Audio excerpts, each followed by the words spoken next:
Hey guys, my name is Helene, and today I'll be going over some tips and pointers to help you with your downward facing dog. So we're going to go ahead and start in a child's pose position here. So heels touching, bringing your tailbone down towards your heels, and I want you lengthening through the front body here. So lengthening the torso and lengthening through the arms as much as you can. And our fingertips are out as far as possible without lifting the tailbone up. So tailbone down, fingertips out as far as you can, and gently pressing the forehead down on the mat.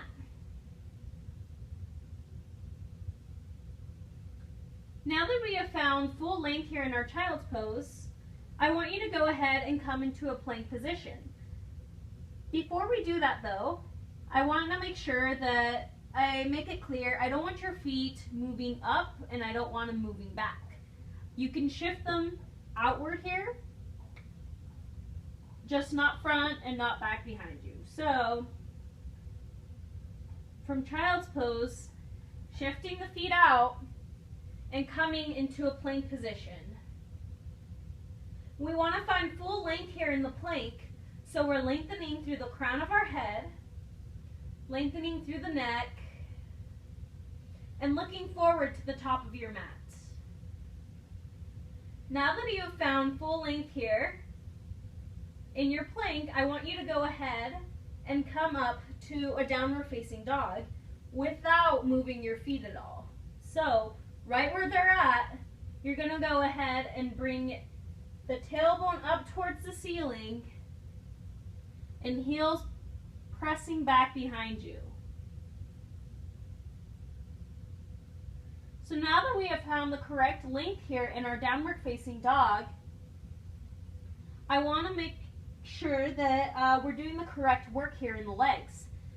So sometimes when I see a downward facing dog, I see that the legs are kind of sinking in, but I want you to imagine that there's a string tied around your thighs and it's pressing your legs backward. So they're pulling back behind you. So now we have the correct length here in our downward facing dog. We're doing the correct work here in the legs. And now let's talk about our head placement. So we're not looking up, and we're gonna drop our head behind us. And the arms here, making sure our shoulders aren't tightened and they're not in too much. So none of this, arms out, just like when you came from plank. Remember, plank, downward facing dog. So now we're feeling the work here in the legs. We're feeling it in the arms as well. And our head is dropped back behind us, looking back. So those are your tips and pointers for your downward facing dog. Let me know if this helped you at all. Subscribe or give it a like. Thanks.